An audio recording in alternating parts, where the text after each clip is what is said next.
Well, good afternoon. And this session is a panel session to try and take a look at doing a bit of crystal ball gazing to get some perspectives on what trade in gene edited products might look like, because that's certainly been front and center in a lot of discussion probably over the last 2 or 3 years. And with the EU putting out their report today, hopefully that sheds a positive sign for a little bit of improvement in terms of the ability to have Europe not do a significant amount of testing and commodity shipment rejection. So pulled together a fairly dynamic panel this afternoon to have them share their insights. And so I'll turn it over to Alex. Well, thank you very much for inviting me, Stuart. It will be a pleasure to share some ideas here. First, I just want to introduce, the National Soybean Research Center. We are the Brazilian Agricultural Research Corporation. My center that I'm the head of the center is the National Soybean Research Center, is located in Londrina, Paraná.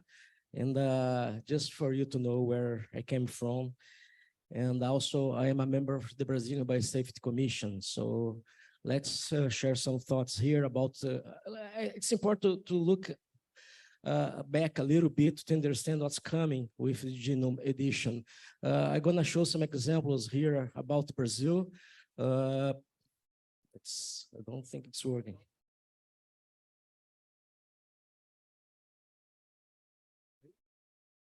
Okay, we have a dispute between the old Brazilian biosafety law, the environmental law. For 7 years, we could not sow genetically modified organisms in Brazil, but in 2005 came the new Brazilian biosafety law and organized that. We have many agencies participating in this CTN Bio, the Brazilian Biosafety Commission, with the Academy designing, analyzing the security, the biosafety of these organisms. And then today, Brazil is the second largest producer of GM crops in the world. More than 210 liberations, not only for plants, but for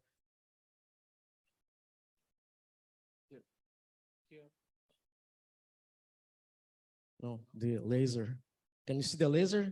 Laser. Okay, we have more than 210 genetically modified organisms, not only vegetal, but microorganisms, therapies for animals, humans, and GM animals. We're the first country to liberate in large scale genetically modified animal, insect, that's helping to control disease like Zika, dengue, and chikungunya in Brazil. And now we have liberating insects, genetically modified, to control, for example, Spodoptera frugiperda. That's a big problem in crop, in corn production in Brazil. We just, a few months ago, 1 year ago, basically, liberated the GM salmon, but took 29 years to be liberated in Brazil, 25 years to be liberated in the US and Canada. We are eating this salmon now in Brazil, a genetically modified organism, but it's important to remember this number here, 25 years, because I'm gonna show you how was the analysis of the tilapia edited in Brazil. GM technology was very important for us. Without the herbicide-resistant plants, we could not have this system in Brazil. 70% of the Brazilian production is done under a no-tillage system, so we have carbon sequestration. Depending on the system, they can sequester 3 to 9 tons of equivalent per hectare year. So that's one of the points of showing the importance of GM technology.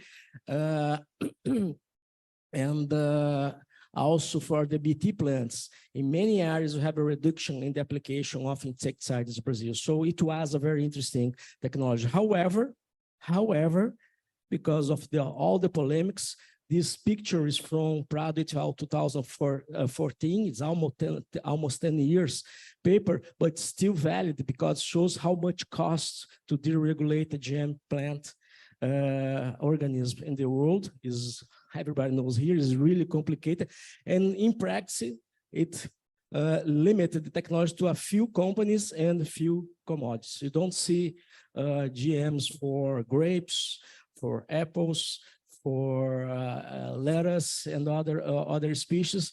That's a technology could be used that, but because of the polemics in the world, we have this kind of situation. But transgenics are here. They are here to stay. They are important technology, but still it's going to be made only for a few companies. But the evolution in the next keeps moving fast.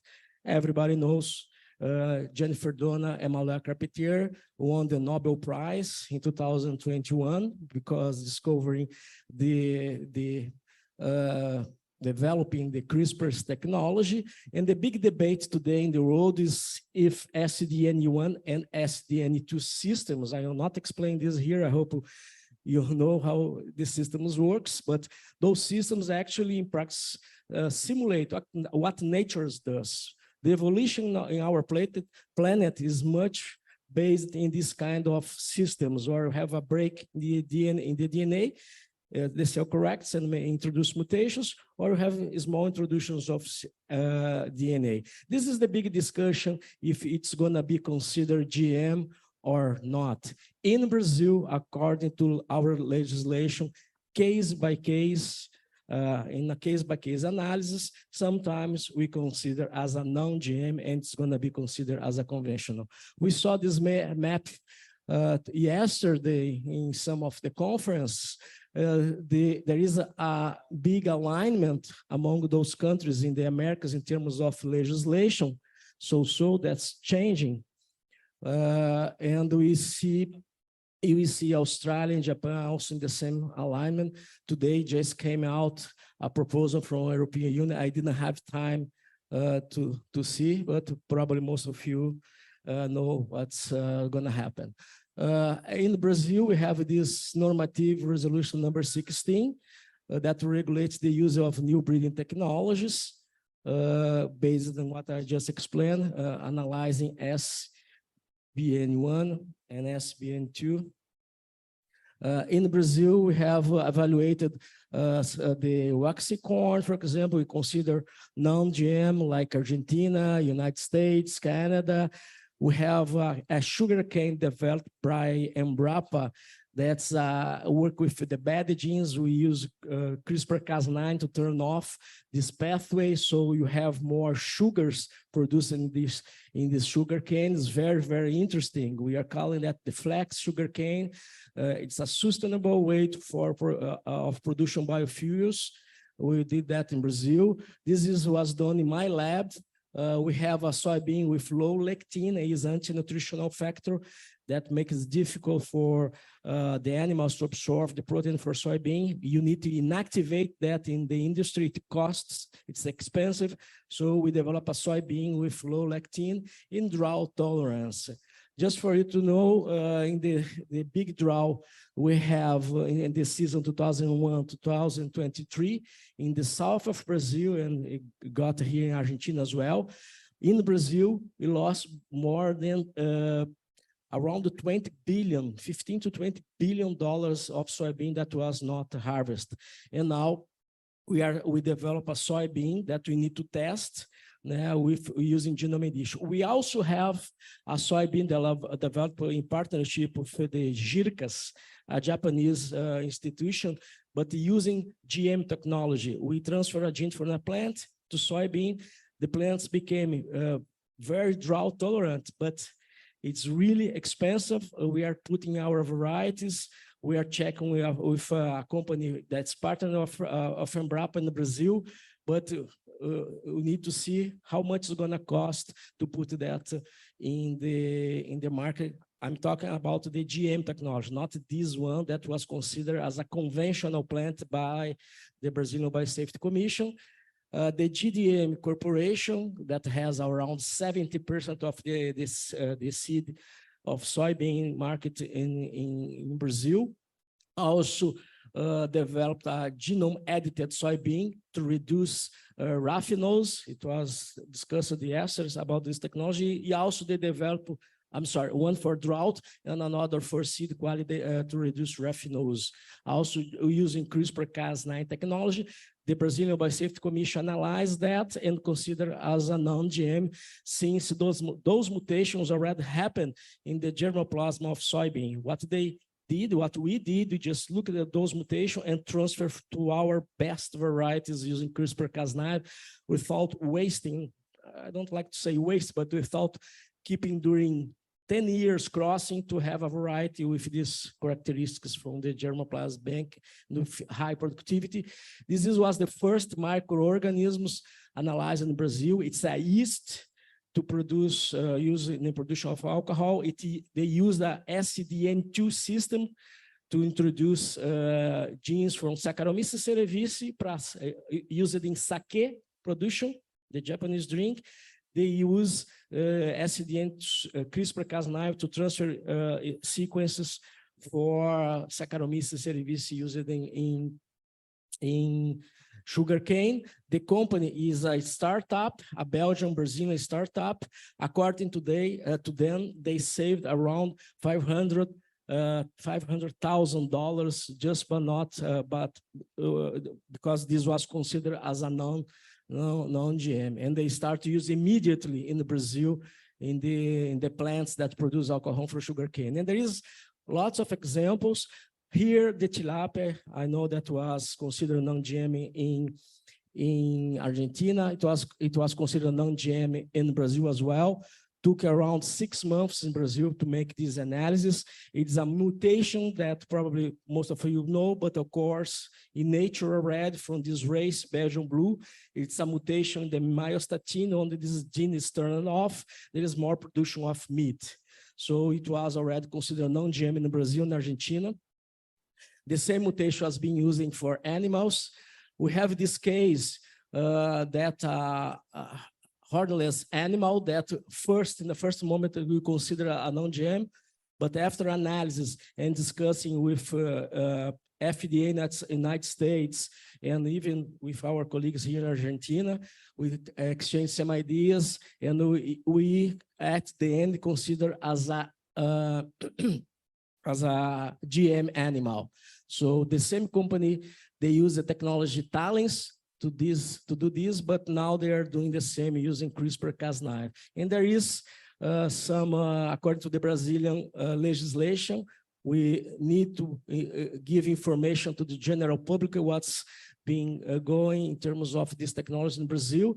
But it's important to see, for example, countries like Japan. I was in the OECD meeting in April in Paris, and the Japanese presented this information. I actually didn't know that they are already consuming genome-edited fish by the same gene, myostatin, also for tomatoes that improve the GABA production that helps in the blood pressure reduction. So it's commercial already there. For this company. Yesterday, you saw the lady from Paraguay showing that's commercial already, this conscious green salads. So it's a technology that is already going to the market. The first gene-edited food in the US was this soybean for the Calyx company in March 2019. It's been using in specific niches in the United States. And China, I don't remember the date, last May, also considered this GM as a this genome-edited soybean as a non-GM. And there is many other work being done around the world. Those data is from Argentina. I always like to show this because it's happening the same thing in Brazil. I saw the data, it was presented in the OECD meeting last April, the data from the United States. It was presented by the guys from APHIS, showing that there also in the United States, we see the increase of small, medium startups companies that not because of more assertive legislation are able to develop technology, put products in the markets. And you see that not only commodities are being worked with this technology. We see other crops that are also being worked with this. It's the same in Brazil. We are seeing many, when you go to the CTN Bio, we see the institutions that start to apply to work with biotechnology in Brazil. We see many startups that are using this more assertive legislation. The questions that we have, yes, I have asked some of these questions, is how is going to be the intellectual property regarding genome edition. We know that Corteva made an agreement with the Berkeley guys, with the Broad Institute guys. We had a dispute in the Justus. What I know is that Broad won that, but the Berkeley still can use the technology. The big fight was because they proved the concept in prokaryotes and they proved the concept in eukaryotes, and they apply. And the patent office, as far as I know, gave the rights for them, but they also can use the technology. Corteva did an agreement with them and was giving license, including for us in Brazil, have a license for CRISPR-Cas9, okay? But just in 2022, we had around 3,000 patents, applications for patents for this technology. In this company, that I forgot to put the key, they made an analysis that there is more than, since 2015, there is more than 11,000 families of patents on CRISPR-related technology, according to this Swiss intelligence firm, Century Doc. My point is, we are seeing many variants. There are many other enzymes, much better, even much better than CRISPR-Cas9 to make genome edition smaller, that cut with specific kinds of cuts. And I keep saying, asking actually, in my opinion, probably going to become like PCR. Everybody uses PCR, but at the end, the value is in the product, and by using the PCR technology, you don't pay anything. I'm guessing here, just a big mess about the discussion of these patents right now, and I really don't know where we're gonna end. The market for these technologies is huge, even also because you can go for other crops. This is a report from European Union 2019, but also there was a meeting now in Germany organized by by Germany that again showed that if I don't tell you where is my mutation, you cannot differentiate a SDN1, even a SDN2 mutation. If I don't tell you, you cannot differentiate from a human-made mutation from a CRISPR-Cas9 mutation. So how are we going to track? How are we going to label? This is a report from Argentina in OECD. Argentina does not have a list, a third category. It's something that we have been discussing, because if you make a list, like I just presented here, many things in Brazil, we consider conventional, but we made the analysis. But having a third list, we're going to have GMOs, we're going to have conventional, and we're going to have edited. Maybe you should just GMO and conventional, that's it. But it's a big discussion that's going on right now. Argentina doesn't have a list, but they were, since 2015, there were 67 applications to check products if they were GM or not. This is an official document, okay, from the OECD group, working group for harmonization of regulatory oversight. This is the report from the United States, specifically from APHIS, where they say developers may request confirmation from the USDA in the modification made falls under these exceptions. For example, if I can have this mutation by crossing a material that's from the germplasm bank with a high productive variety, if I can do introduce this mutation in that material, I could consider as a non-GM. I don't need to ask to the government, to the APHIS in this case. We have positive events in this decision for the just in the Union European regarding, because it's still confusing. You have the England going in the same direction as Brazil, Argentina, United States. And we have here, well, AFES. Recent negative events. Canada is trying to protect, between commas, protect the organic sector, do not allowing that genome edit plants participate in this market. So they probably gonna to do some kind of checking. APA, that's the other agency in the United States, make some decisions, asking lots of questions about the genome editing technology. And Italy, and just today, we have published, this is the draft that leaked, but we have, I think we're gonna talk later about this proposal for the use of these new technologies, how we're gonna regulate that. Euroseeds and CropLife are already just put a letter June 26, saying this approach could put European Union in clear misalignment with other jurisdictions like Canada, Japan, Argentina, and others, and would constitute a major burden to developers, including those waiting to test their products in the field, and that's it. So it's still a discussion going on. Like I said yesterday, I hope we don't make the same mistakes we did with GMO technology, that today only few companies can put products in the market. We can use biotechnology in agriculture just for commodity crops. We don't see other kinds of crops. And we are seeing the opposite of genome edition. It's a technology that mimics most of the time what nature already does, but now with the knowledge of science. So we should put the burden was put in the GM technology over genome edition. Thank you. Thank you, Alex. Ignacio, I'll turn the microphone over to you. Well, thank you for the invitation. My name is Gustavo Idigoras. I'm representing the grain exporter Argentina and also acting as the vice president of the International Grain Traders Council.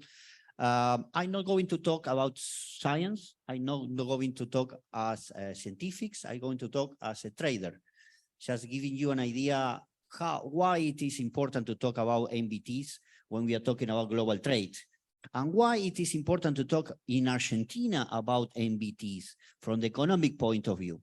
Let me show you some slides, trying to show you my point.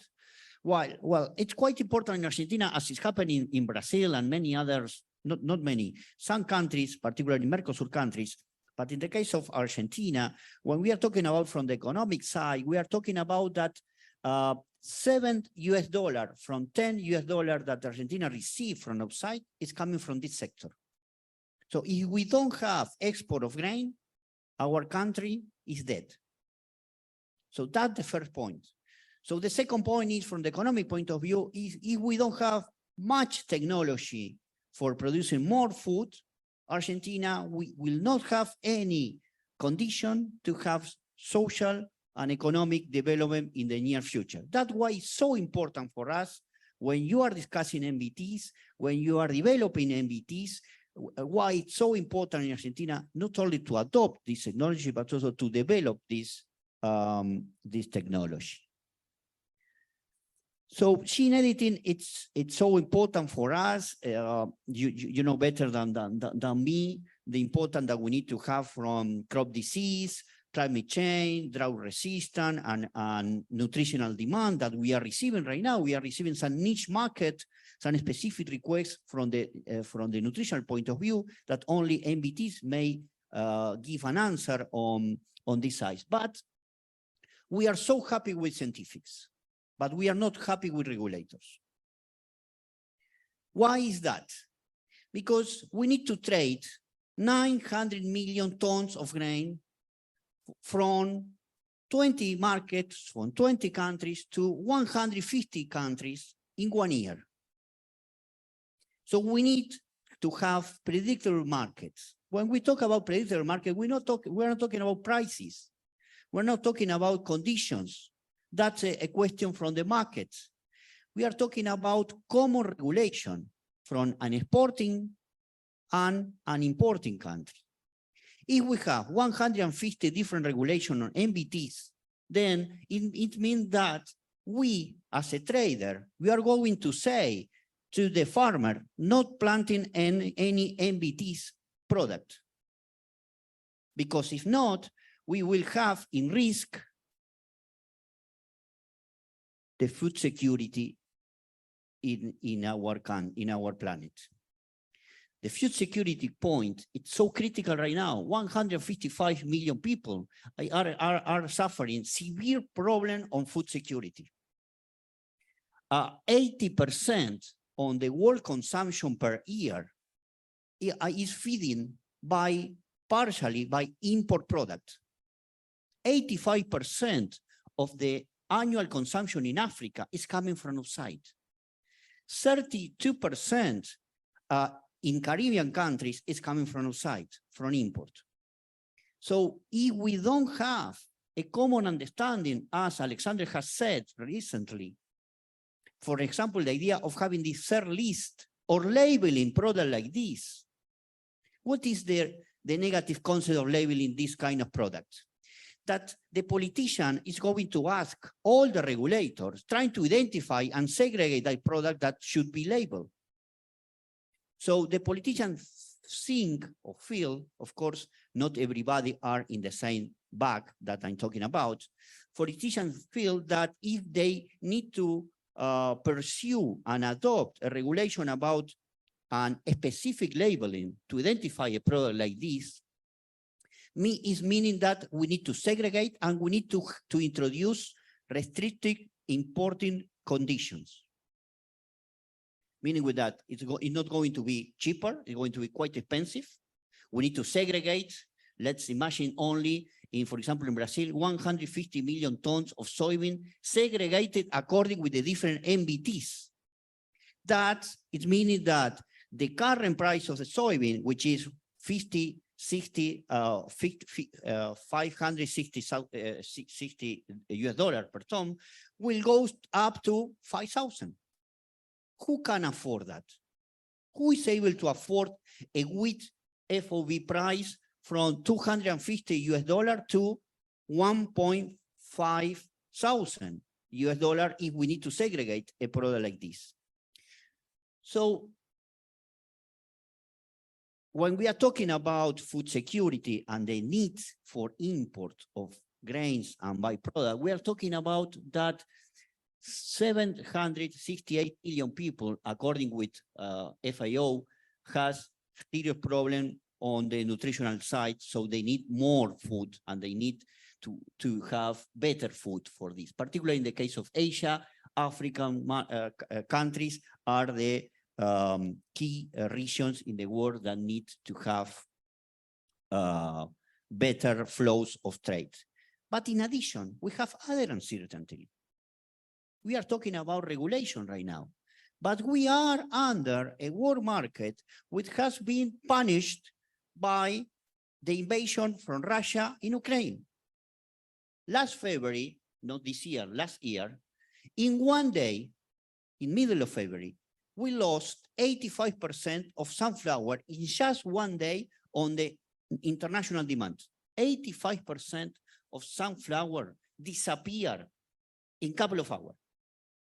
I was discussing in that day the price of the sunflower oil bottle here in Argentina, because there are some restrictions, price restriction in the market, with the Secretary of Commerce.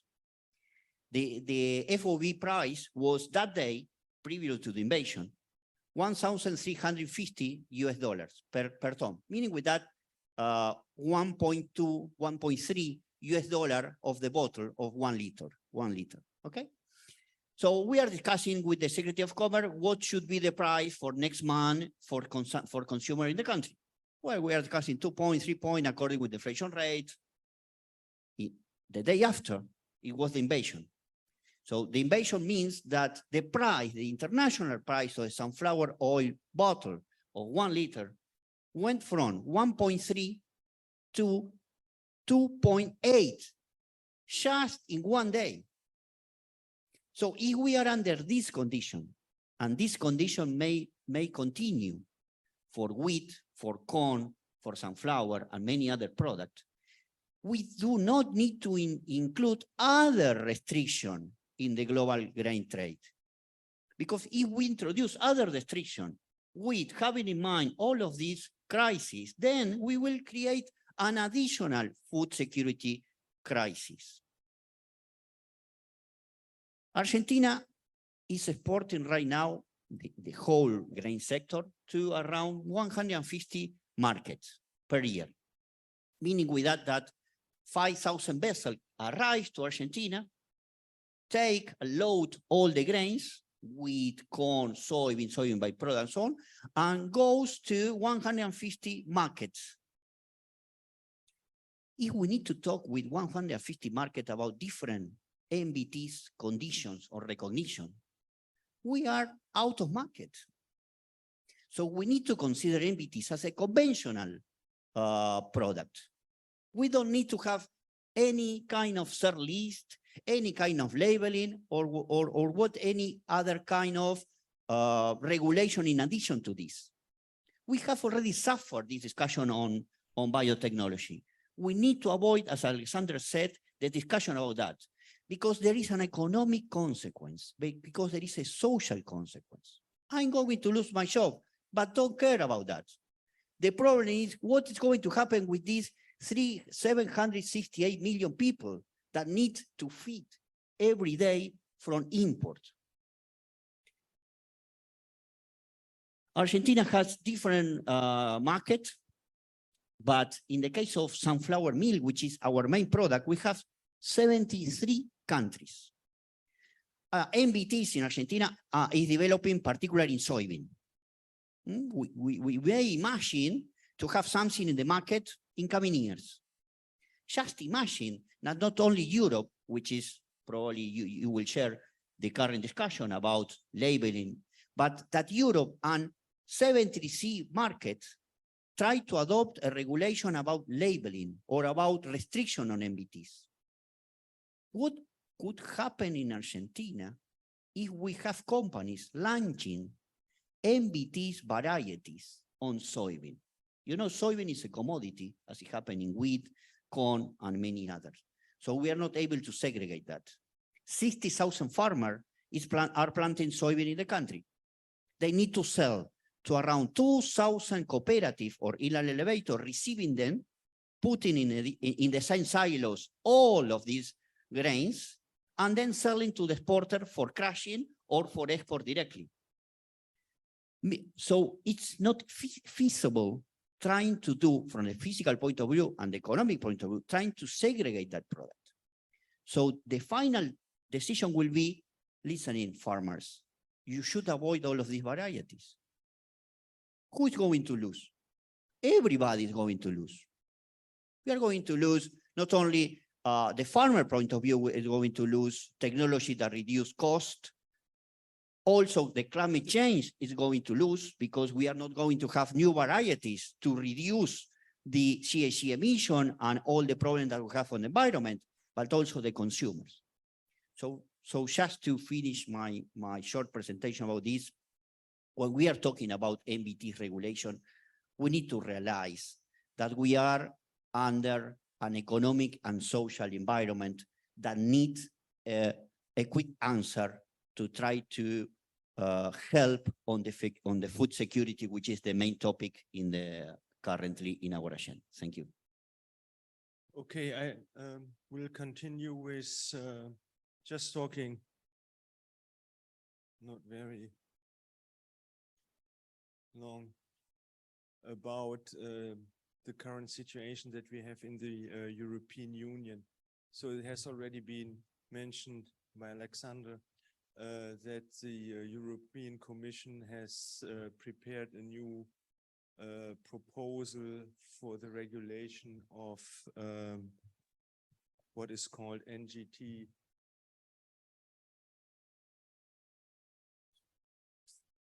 which is called NGT's products produced by new genomic techniques, and the proposal has been released officially today. Okay.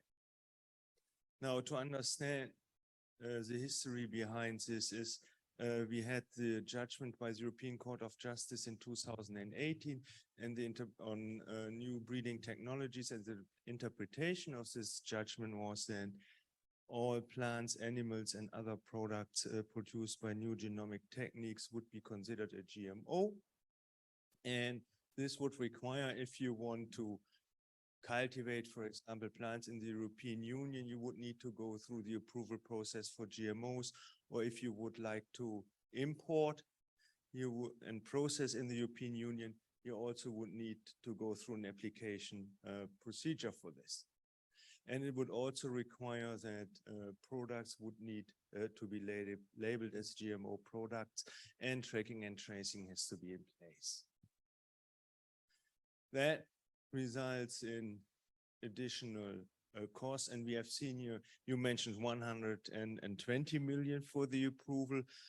I would say it's a little bit on the higher side. The range can be wide, but definitely we talk about several millions, so between 4 and 16 millions based on specific case studies for transgenic crops is the amount of money that the company has to pay for getting a product approved in the European Union.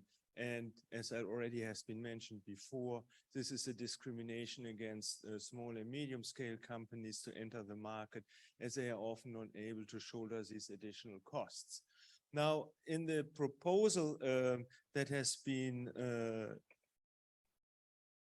presented today, the European Commission proposes that products that are developed by what is called site-directed nucleases 1, which are only small changes in the genome, so changes of about up to 20 base pairs, that they would still be considered a GMO, but exempted from the further regulations that would apply to those.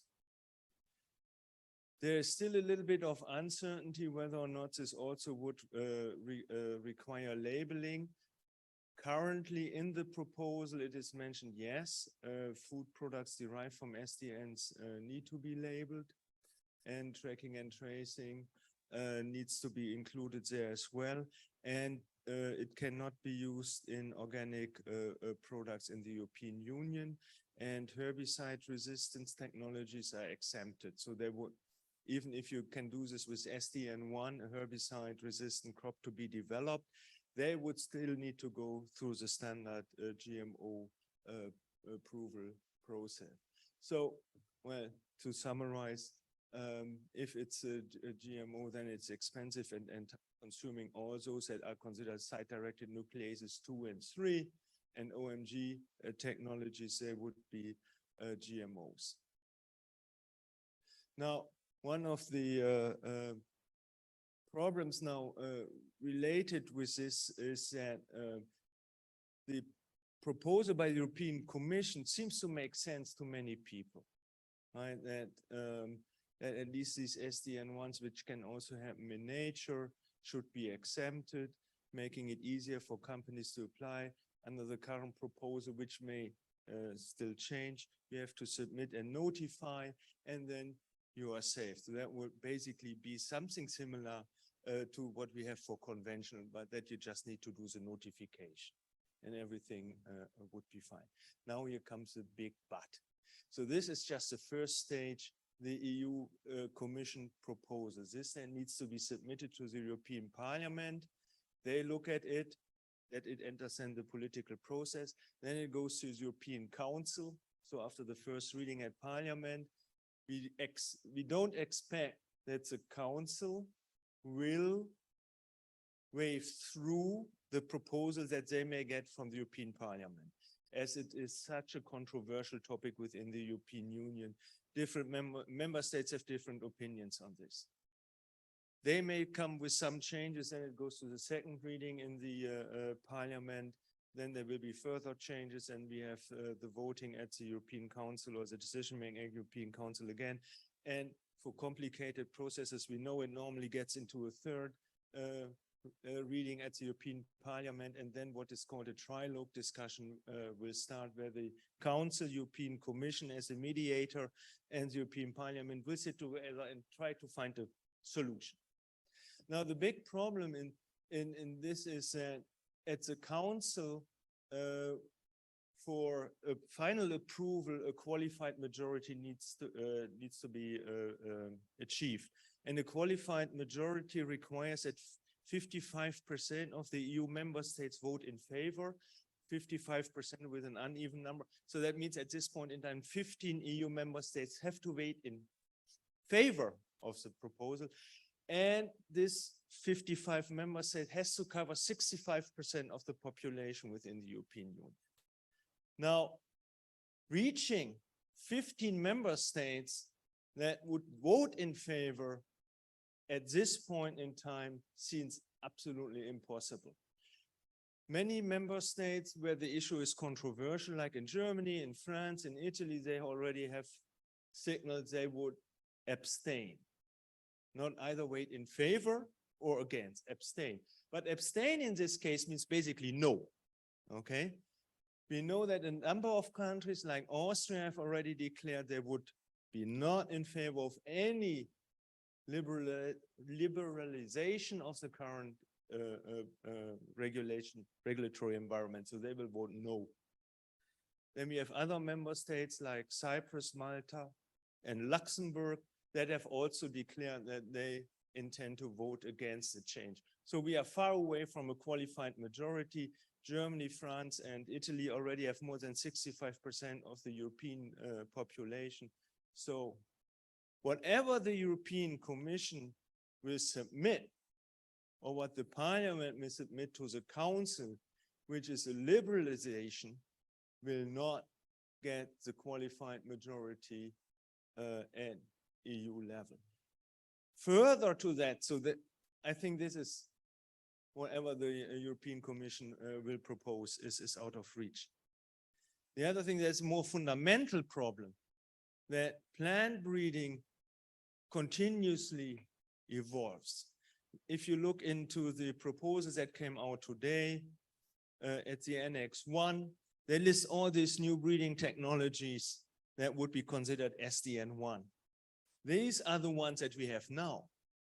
I think in 2 or 3 years, we have many more other technologies available that allow to change genomes of plants.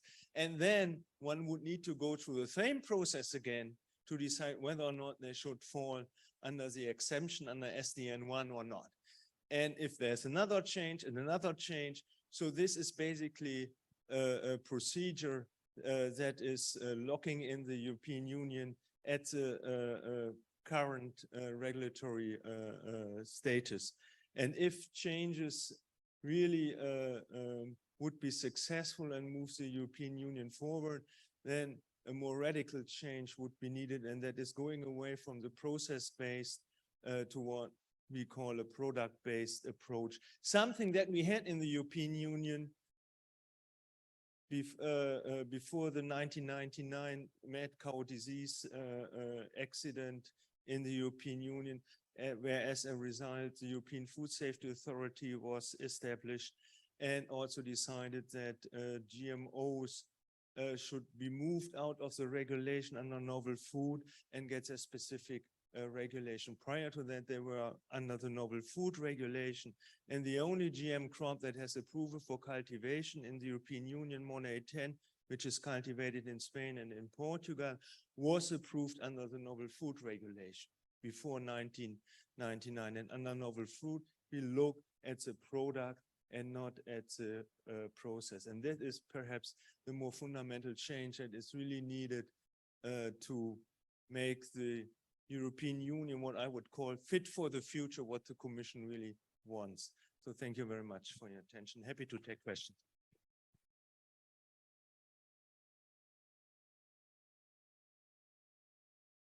Yeah, this is Regina Birner from University of Hohenheim in Germany. I have a question to this really interesting presentation on trade. I can understand this concern about the additional costs in case that traceability and segregation would be required.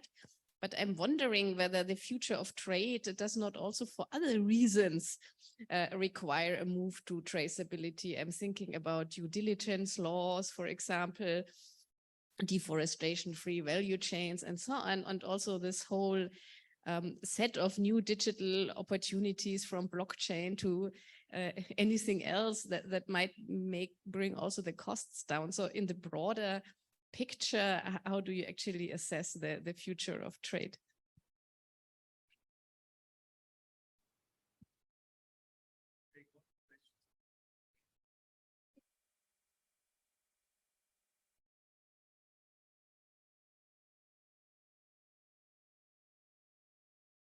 Did anyone have conducted a study about the cost of all this, about the potential, the cost, and who is losing from all this?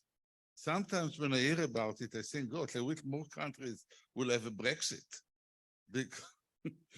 Because to some extent, there is an incredible amount of cost, but we don't quantify and calculate it. So I really think that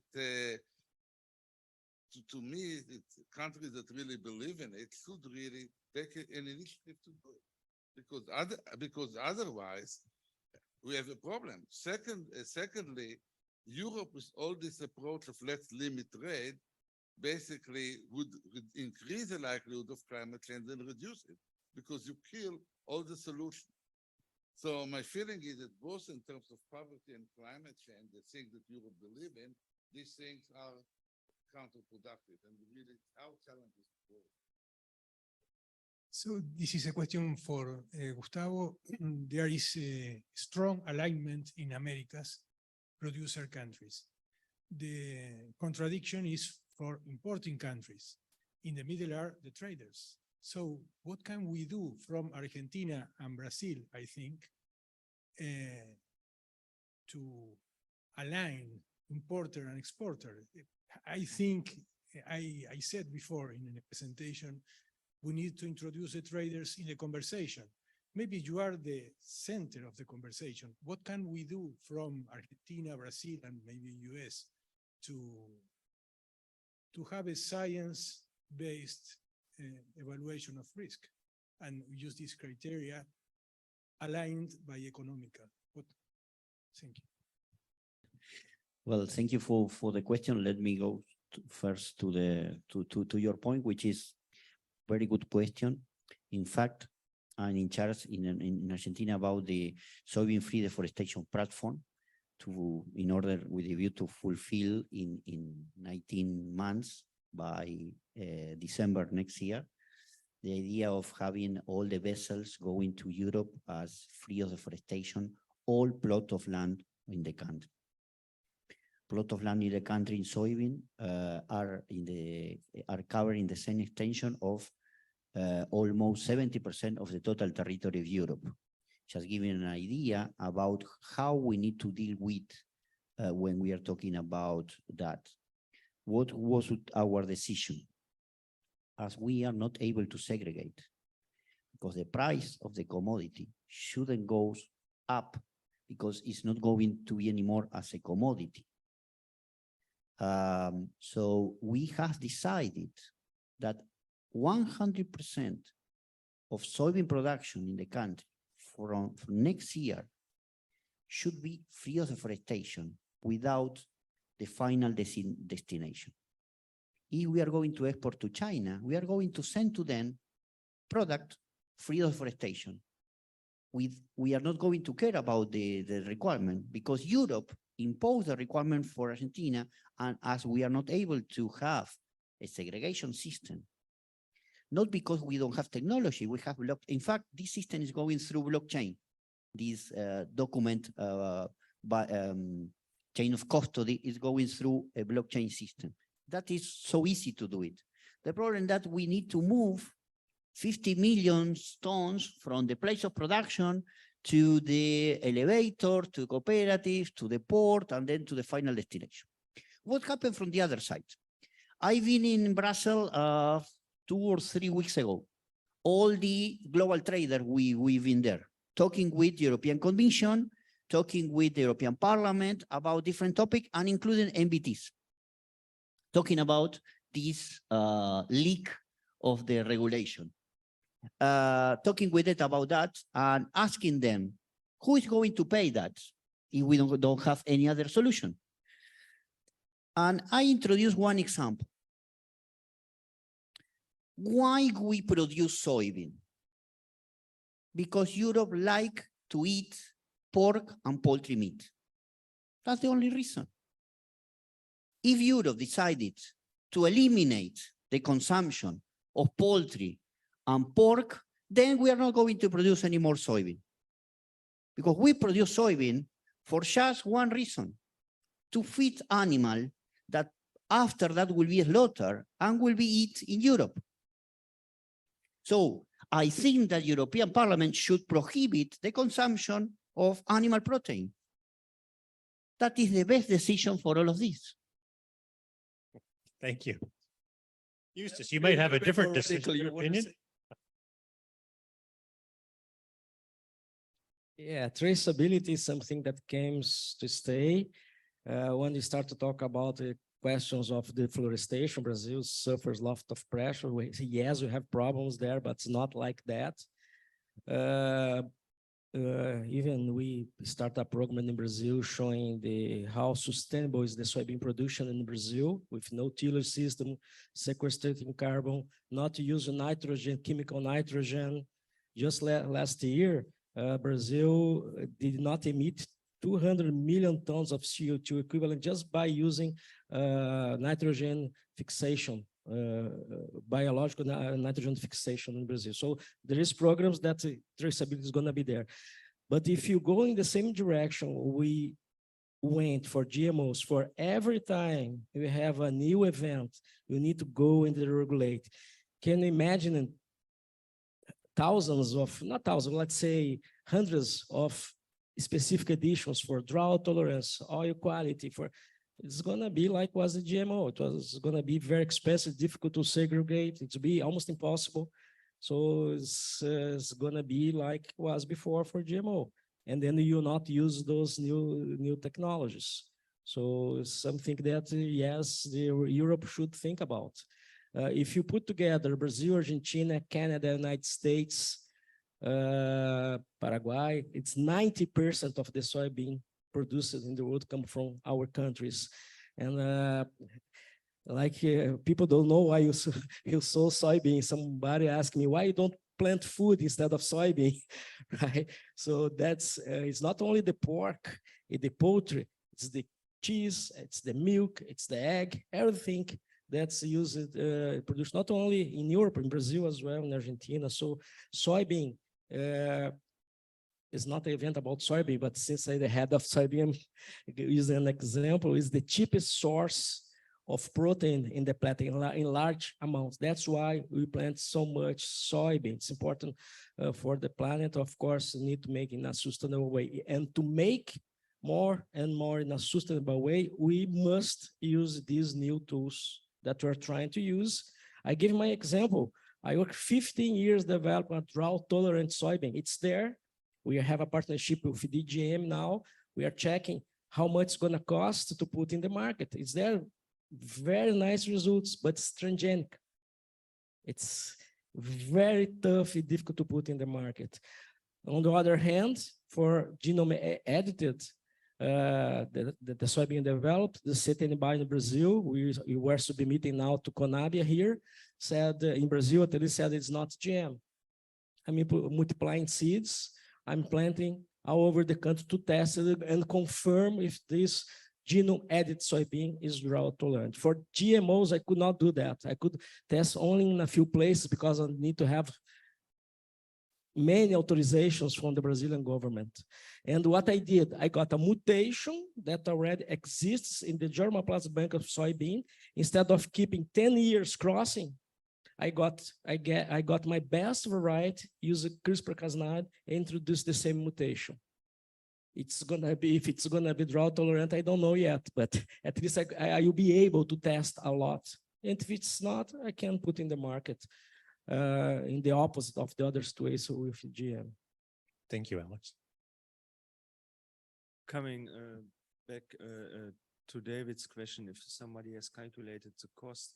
So the on GMOs, the costs have been calculated. We did studies on herbicide resistant sugar beet. It was published in 2004. On maize was 2001. And then on herbicide resistant maize and BT maize was in 2007. So these were for the transgenic crops. There was a study by Nolepa et al. That came out last year looking into the plant breeding and the contribution and how much the European Union will cost if they have more restrictions on plant breeding. I did present this yesterday in the pre-conference workshop. So you can read this up.